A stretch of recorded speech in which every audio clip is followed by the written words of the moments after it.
Ranking things. We all love to do this every now and again whenever you're having a debate about something you like, whether it's your favorite snack, drink, movie, show, or game. There is a tier list for just about everything you want to rank. And when it comes to ranking things, video games are one of the biggest things to rank out there. Well, that and whatever your favorite flavor of Pringles is. But ranking video games is very fun to do, and no matter what franchise you like to rank, it's always very interesting to see what people's opinions are on these games from a certain franchise. So after saying all that, you're probably thinking, well, Mr. Khan, that's super somehow. Why are you talking about this? I don't know, can I have fun for once? So out of all the things that can be ranked in the world of video games, I thought today it would be fun to rank the God of War games from my least favorite to my all-time favorite. This will be done in a tier list sort of fashion, where it'll be done to where I put the game in either S or F tier. Instead, I'm going to put these in order from least favorite to my favorite of all time in the series. So to not waste any more time, let's go ahead and start with the weakest God of War game to ever come out, at least in my opinion.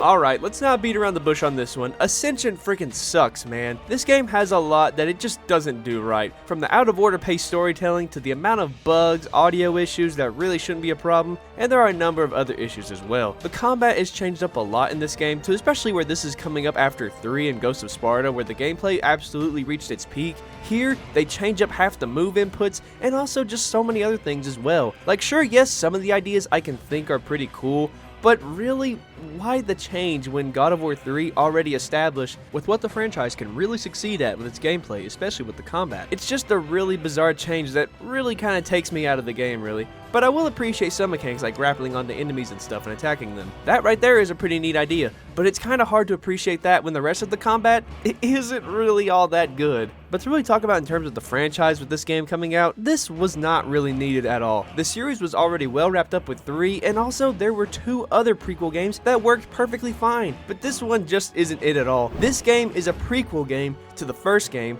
to the prequel game as well.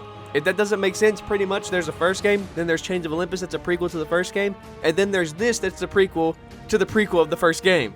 So pretty much, yeah, what the heck is the point of this? I can appreciate the effort at trying to give the God of War series a new game after the series wrapped up in 2010 with 3, but with this being the end product, I kind of just say, maybe you should have just stopped after Ghost of Sparta. And it doesn't really help that whenever you watch the behind the scenes videos for this game, you can see that the director of this game is way more excited for the multiplayer than the actual single player campaign themselves. It's almost like that they had the idea for a multiplayer God of War game, and then they said, oh wait, we need a single player campaign as well to let people actually, play this game. So therefore they threw something together really fast, and you can really tell this game is one that really should not have happened, and honestly the franchise would have been better off without it. And thanks to this game, the old style that God of War used to have in its games was now replaced to what it is now. Speaking of which,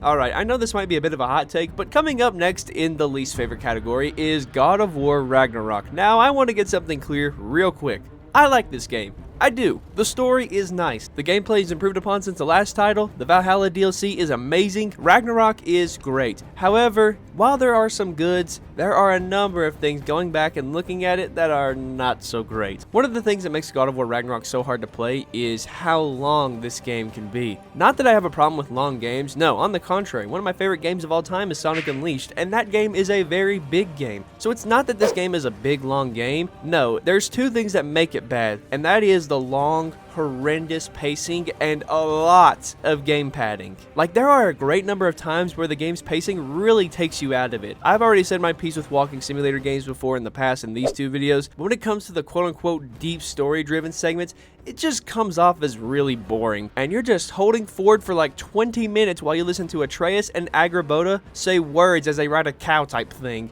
There's just some things from this game that really could have been left out, I think. Oh, but no, can't miss the stone skipping section. Gotta include that. Another thing about this game for me is the outrageous hand-holding in the puzzles. Like, I get that some puzzles in the series can be a little challenging, but the fact that this game isn't even gonna let me figure it out at all and tell me what I need to do before or right when I figure it out is very annoying, because it shows the devs think that everyone who is playing this have no idea what they're doing. Then again, have you seen the way some critics have played some games sometimes? How do you jump into a pit? It's just One last thing about Ragnarok is the game is a little just underwhelming in a number of categories. Some of the characters, the fact that the war aspect is just non-existent here, and that Kratos is still trying to run away from himself, but whatever. A neater reason for Kratos to still have a hard time dealing with what he's done, even though he's already confronted his past twice already. This game also just holds back a lot and does lead to some disappointment in some areas, and even the finale is very underwhelming too. Comparing it to something like God of War 3, where the finale feels perfect and the climax just made it awesome.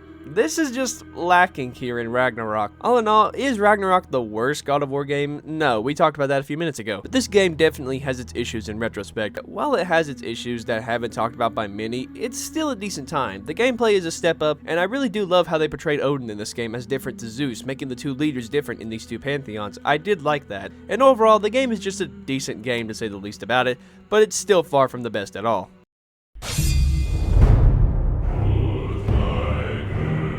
I know this might come as a surprise, but yeah, this game is this far down in the pecking order here. Coming as a part of the bottom 3 is the first entry in the new era of God of War, the reboot game releasing in early 2018 that managed to both bring back and change a lot with the franchise. The story in this game is truly a great time, telling the story of a Kratos who was once a broken man betrayed by everyone to now a man trying to be better with a new life and a new family in Norway. The father and son dynamic is really nicely done in this game. Not perfect like everyone and their father tends to say, but it's really good considering when you know the context as to why Kratos struggles with Atreus. It's not because he doesn't know how to parent, it's that he doesn't want history to somehow repeat itself again like what has happened with his daughter, and he ends up losing him somehow, and it would be his fault because previously everyone Kratos ever loved, from his mother to wife and child to brother, all have died in his arms in some way, shape, or form, whether being tricked and accidentally killed them, or they've died in his arms, or they died right next to him in battle. It's a lot for a guy to take, especially after recover from killing your wife and child, you lose your mother and your brother as well. That's a lot for a guy to take in. So knowing that, you can see why Kratos struggles with Atreus, as he doesn't want anything bad to happen to him like previous loved ones. So yeah,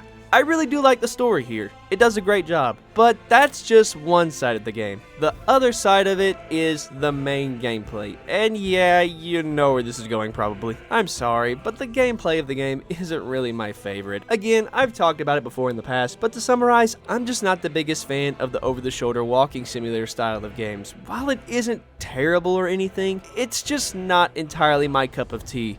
And let me clarify, I played the original games after I played this one, so if anything, I'm the opposite of biased here. The gameplay isn't terrible or anything, it works, I just don't think it should be for God of War in my opinion. It works for this new style of God of War, but really, I just find myself more intrigued with the original ones. The axe and the blades feel really nice to play with here in this game, but it's really hard to have a lot of fun when the other combat mechanics are just kinda meh. Dodging is horrendous, and the shield and parry system would get better in the next game, and also the way of dodging in this game with enemies being all around you, it just doesn't work because you have these arrows on the screen and you're already trying to stay focused on the fight at hand. But looking past that, this game is good for what it was, of it being a God of War reboot, and I still enjoy the new God of War games, even though I don't really agree with the gameplay 100%. All in all, while I don't think the new era of God of War is bad per se, I just don't really care much for the new gameplay of the new games. The story is good, and what they do with Kratos in this game is a nice take on after what happened at the end of 3. Overall, decent game, but in my opinion, the title 10 out of 10 for this game is a bit extreme.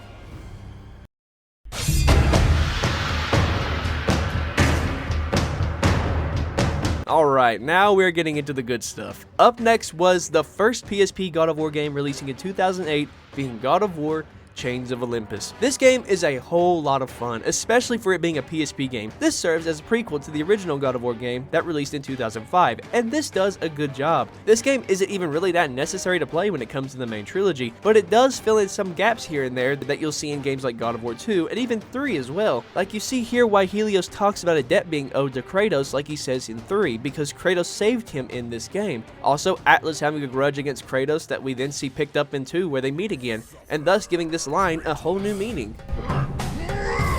Atlas! You must trust me! Much has passed since we last met! This game's gameplay is also great, considering they had to take the original God of War PS2 gameplay and crunch it onto a PSP. And for this being the first God of War PSP game, they really managed to get a lot right with it. This game is really fun on here, and really this is a God of War on the go, and it works perfectly. And this game was so darn good that there would even be a collection of the PSP games for the PS3 that remasters them and they look amazing here. But when comparing the two, of course they still have that PSP look to them, but who cares, they play just fine. And the game is overall just fun, and again, the prequel fill in the gap story is really good here. This game also has one of the most heart-wrenching moments in video game history, and that is the QTE where Kratos has to push away his own daughter to save her and humanity. In the process, he knows he will never see her again. And just moments before this cutscene plays. Calliope, Father? my child, Why did you go? I am here now, child, and I will not leave you again. Don't ever tell me the new games introduced emotion to this franchise ever again. While the game is a little more short than the regular games, again this was a PSP game, it's still a whole lot of fun jam-packed into it, and is a really nice prequel game if you're craving more God of War story. I'd definitely give it a play.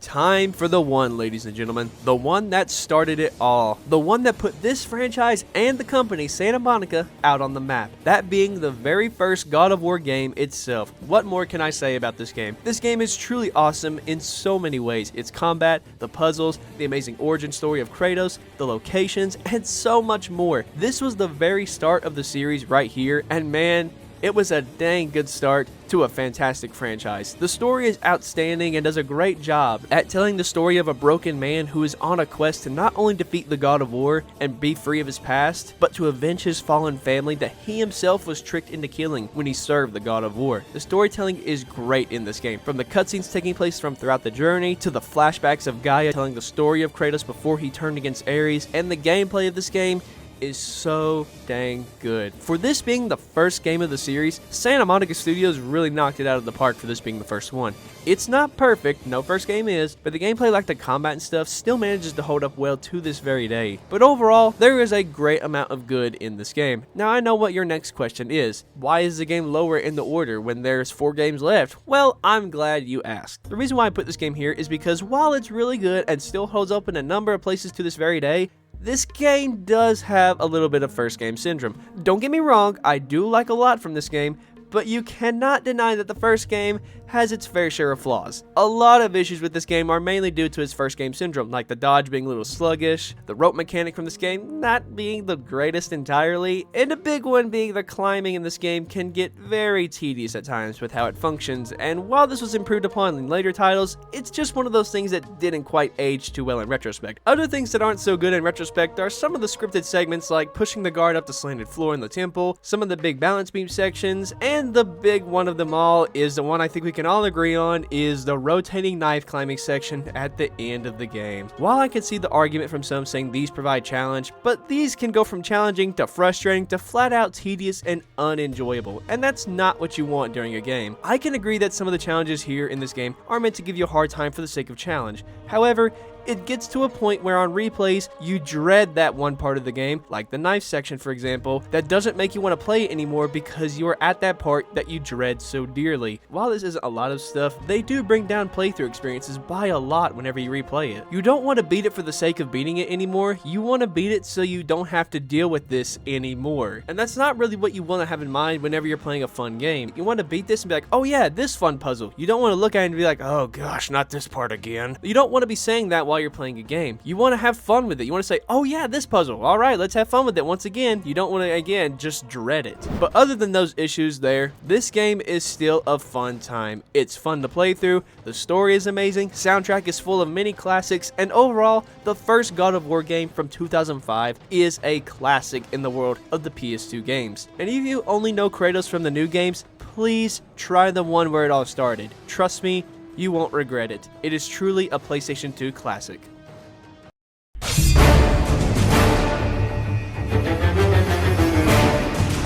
Being the last good Greek game, as well as the last PSP game to release, God of War Ghost of Sparta is next up here on this list. And man, this is such a dang good PSP game. Much like Chains of Olympus, this game would also get a great HD re-release to the PS3 in the collection, and it also looks amazing here. But unlike Chains of Olympus, when this game came out in 2011, Ghost of Sparta takes the PSP God of War experience and cranks it up by 10. Better visuals, smoother combat, and the cutscenes look even better here as well. Ghost of Sparta is genuinely such a great game, especially since this is a PSP game. The locations all look look nice, and the gameplay is now a good mix of God of War 2 and God of War 3's gameplay, and it feels great. The story in this game is probably one of the best stories when it comes to the prequel games. This game takes place between the events of God of War 1 and God of War 2. This game starts after God of War 1 when Kratos takes the throne as the new God of War, and throughout this game we learn and see why Kratos was the way he felt by the beginning of God of War 2 for the events that take place in God of War Ghosts of Sparta. Also, we have a game where Kratos has a very loud raging battle cry for his fallen brother, and this is just so awesome.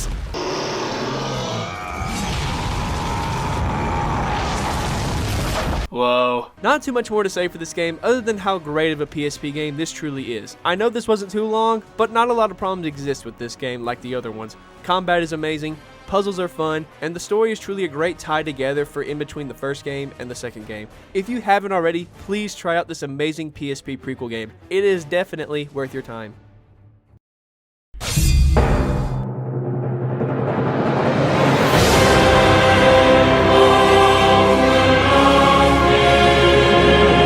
Alright, now it's time for the big guns here. Coming in next is the true PlayStation 2 classic, the game that ended off the PS2 on a high note. That game is God of War 2. Oh man, this game is so freaking awesome!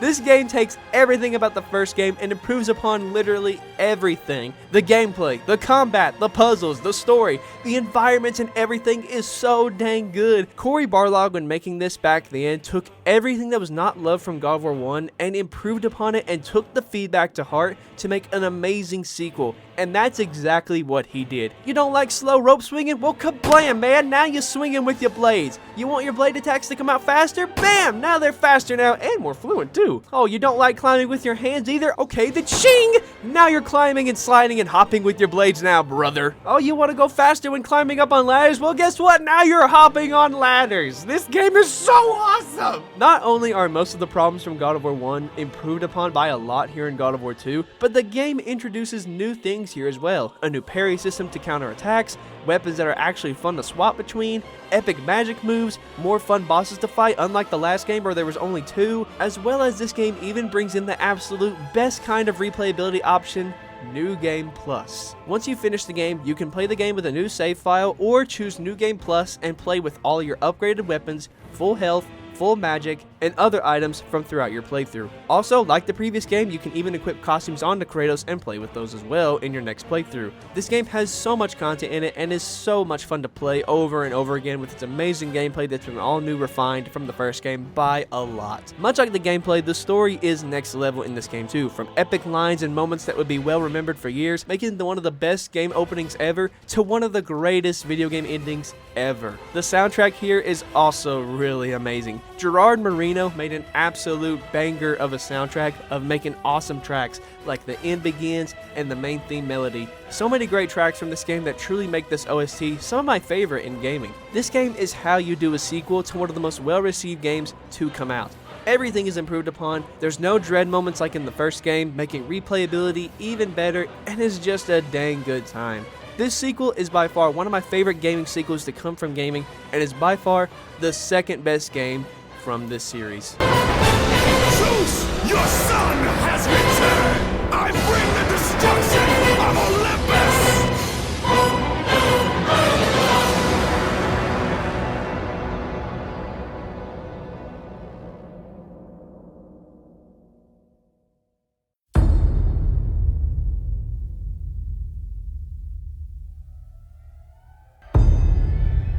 Moving on to the final and last game on this list here today is the #1 pick out of them all. The game that I think is the best of the entire series, Santa Monica Studios' greatest work, the game for this franchise, the game that takes that title is the one and only God of War 3.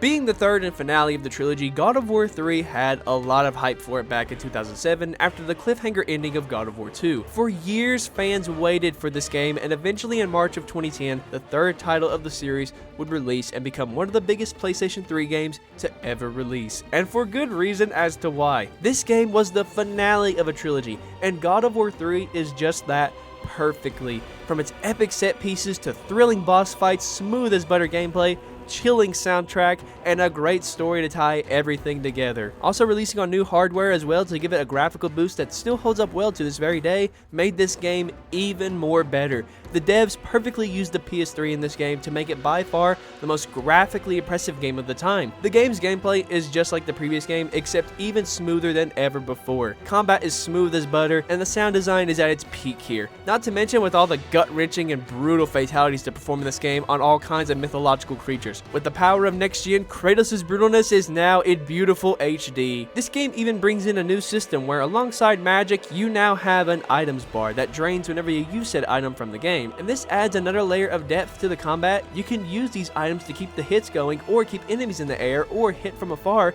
to juggle and do more combos. Another layer of depth to the combat in this game is on-the-fly weapon swapping. You get multiple other weapons throughout the story in this game through a number of ways, but with these new weapons, you can now toggle them while active in combat, either with the press of a D-pad or press L1 and X and you can attack enemies and switch weapons at the same time. This was such a genius move from the developers, because now combos can just be never ending and you can use whatever weapon you want at any time to always make sure you're constantly making sure your enemies are always getting attacked. On top of fun other magic to use and items, the gameplay and combat is at an all-time high in this game. This is truly where the gameplay for God of War absolutely reached its peak, along with the puzzles as well in this game too. Rotating whilst pushing items is available now, making the flow way better than ever before. The story in this game is a great finale to Kratos, starting out as a man who had no humanity left in him, to by the end of the story, he finally confronts his past, and then as one last act of good he can do, he gives the power of hope to the world after surveying the damage and chaos he had created, therefore killing himself in the process. To then after the credits we get teased a trail of blood leading to the ocean, to then where we can find out he's still alive in Norway many years later. This game truly does so much good for it being the finale of a trilogy, from its amazing gameplay, spectacular set pieces that you don't see in games anymore, amazing visuals, and again, this being the best game of the entire series that is so much fun to play. I don't even think I can count the amount of times I've played this game back whenever I first got into God of War in 2021. This game was my favorite when I first got into the franchise then, and it still is now. This game is also very well accessible on modern hardware through backwards compatibility. If you can, please give this game a try. This truly is by far the greatest God of War game throughout the entire series.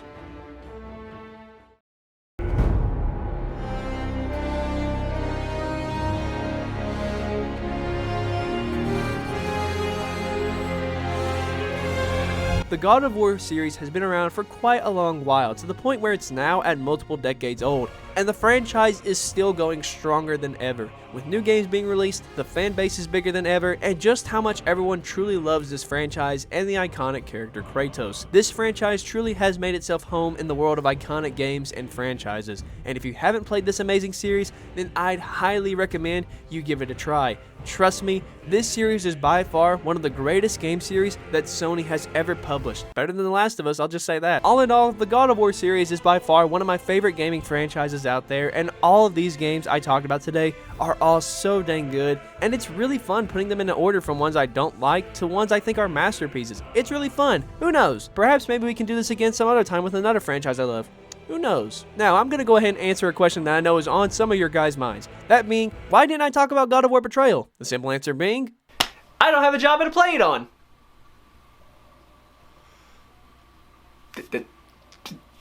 That's it. Sometimes